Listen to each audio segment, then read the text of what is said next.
नमस्कार, top 10 news में आपका स्वागत है। मैं हूं राम सकल यादव। आइए दिखाते हैं आपको आज की छोटी बड़ी खबरें।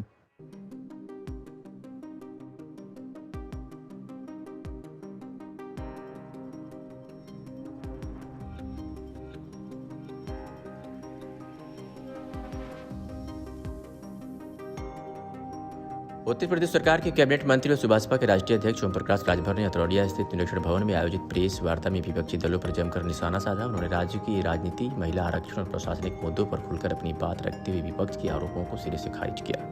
प्रेस वार्ता के दौरान मंत्री राजभर ने समाजवादी पार्टी और कांग्रेस पर हमला बोलते हुए कहा कि महिला आरक्षण जैसे महत्वपूर्ण मुद्दे पर विपक्ष की भूमिका संदिग्ध रही है। उन्होंने तीखी टिप्पणी करते हुए कहा, जो लोग अपने घर की महिलाओं की सुरक्षा नहीं कर सके, वे देश की महिलाओं की सुरक्षा की बात कैसे कर सकते हैं। उन्होंने आरोप लगाया कि महिला आरक्षण बिल के समय विपक्ष ने दोहरा रवैया अपनाया और उसका विरोध किया।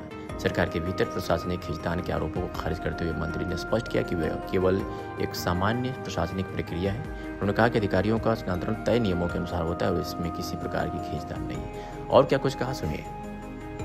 अखिलेश यादव ने आज अपनी प्रेस वार्ता में आरोप लगाया है कि महिला आरक्षण पास न होना भाजपा के लिए बुनियाद और साजिश का हिस्सा था।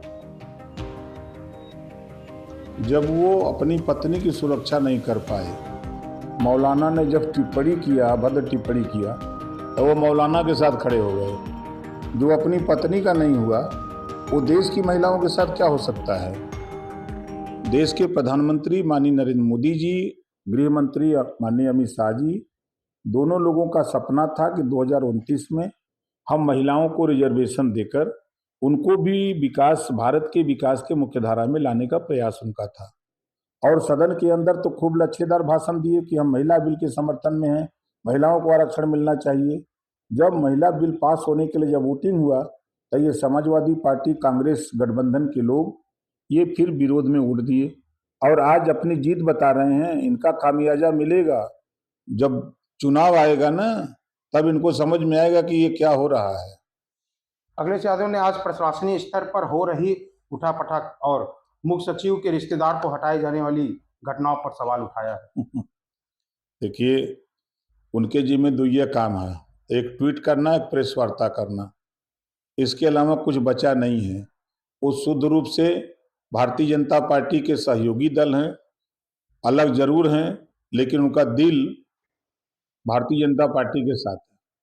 वो चाह रहे हैं कि भारतीय जनता पार्टी की सरकार बनी रहे ताकि मियाँ भाई लोग हमारे साथ सटे रहें। उन्होंने भी आरोप लगाया कि विपक्षी दल इस सरकार की विफलता पर षड्यंत्र बता रही है। क्या प्रदेश सरकार के भीतर वाकई कोई बड़ी प्रशासनिक खींचातानी चल रही है? कोई खींचातानी नहीं चल रही है। ये रूटीन में होता है।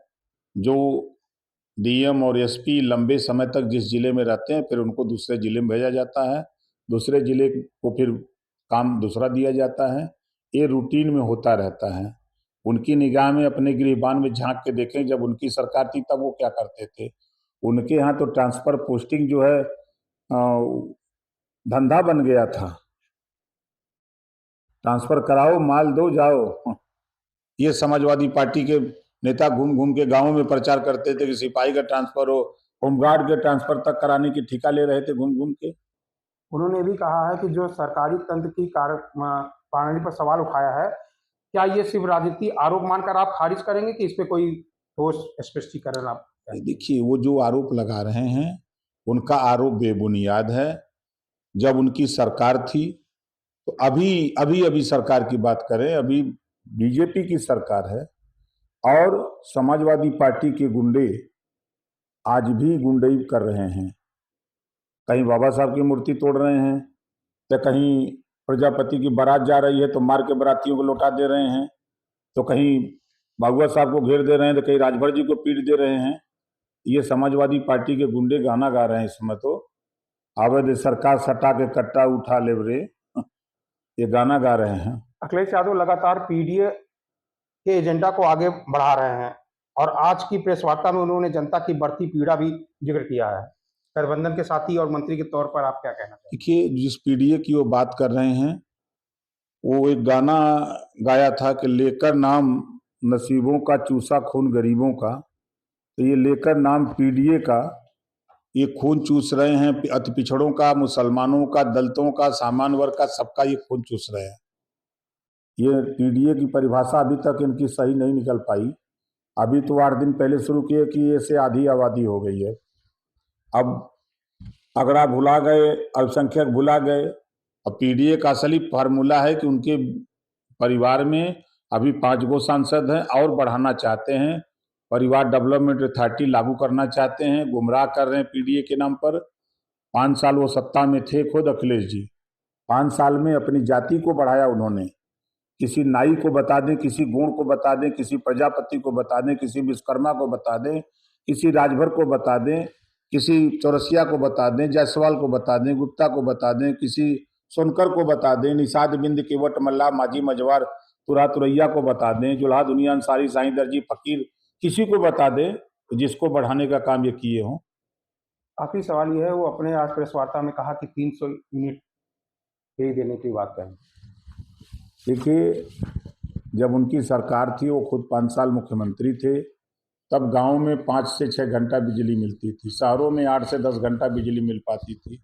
4 जिले ऐसे थे, रामपुर, आजम खां जी का जिला, मैनपुरी, सैफई और इटावा, जो उनका जिला है। वहाँ 24 घंटे बिजली रहती थी, लेकिन ग्रामीण इलाके में उत्तर प्रदेश में 5 से 6 घंटे बिजली रहती थी। और जब उनके राज्य में ट्रांसफार्मर जलते थे तो गांव के लोग चंदा लगा करके पैसा जुटाते थे, तब फीडर पर जाते थे तो पैसा देते थे, तब ट्रांसफार्मर आता था। आज की सरकार में 24 घंटे के अंदर ट्रांसफार्मर लग जा रहे हैं। क्षमता अगर बढ़ाना है तो क्षमता बढ़ जा रही है। और बिजली ग्रामीण इलाके में सरकार ने तय किया 18 घंटा देने के लिए 16 घंटा 17 घंटा बिजली आ रही है ग्रामीण इलाके में। तहसीलों पर 20 घंटा 21 घंटा बिजली जा रही है। शहरों में 24 घंटा बिजली जा रही है।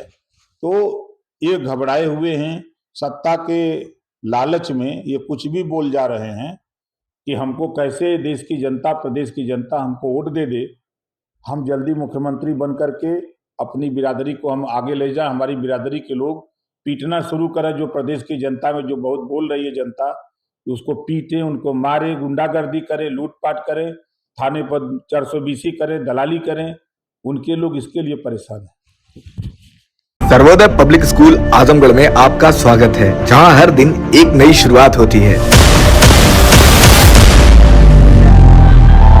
यहाँ आपके बच्चे की अच्छी शिक्षा और बेहतर भविष्य के लिए नई शिक्षा नीति 2020 के अनुरूप पाठ्यक्रम है और इससे जुड़ी सभी सुविधाएं उपलब्ध हैं। यहाँ sports, horse riding, dance classes जैसी यूजफुल एक्टिविटीज तो होती ही हैं, साथ ही लाइब्रेरी, म्यूजिक और आर्ट एंड क्राफ्ट के थ्रू भी बच्चों की क्रिएटिविटी को स्पेशली बढ़ावा दिया जाता है। बच्चों को तकनीकी दुनिया से जोड़े रखने के लिए स्मार्ट क्लासेस, रोबोटिक्स और कंप्यूटर लैब्स उपलब्ध हैं। छोटे बच्चों के लिए अलग से प्ले सेट एरिया है और एक्टिविटी रूम की व्यवस्था है। सर्वोदय स्कूल में बड़ी क्रिकेट एकेडमी के साथ ही हेल्थ और वेलफेयर क्लब भी है, जहां पर बच्चों को सेहतमंद और खुश रखने की पूरी कोशिश की जाती है। 6th क्लास से गर्ल्स के लिए सेपरेट क्लासेस और बिल्कुल सुरक्षित स्कूल बस सर्विसेज, वो भी GPS के साथ सभी रूट्स के लिए अवेलेबल है। आने वाले दिनों में सर्वोदय स्कूल में स्विमिंग पूल, ऑडिटोरियम और बास्केटबॉल कोर्ट जैसी कई शानदार सुविधाएं मिलेंगी। बाकी वेल क्वालिफाइड स्टाफ तो मौजूद है ही सर्वोदय पब्लिक स्कूल आजमगढ़ पर, जहां हर बच्चा खुद को और बेहतर बना सकता है। Sarvodaya public school Azamgarh, admission are open.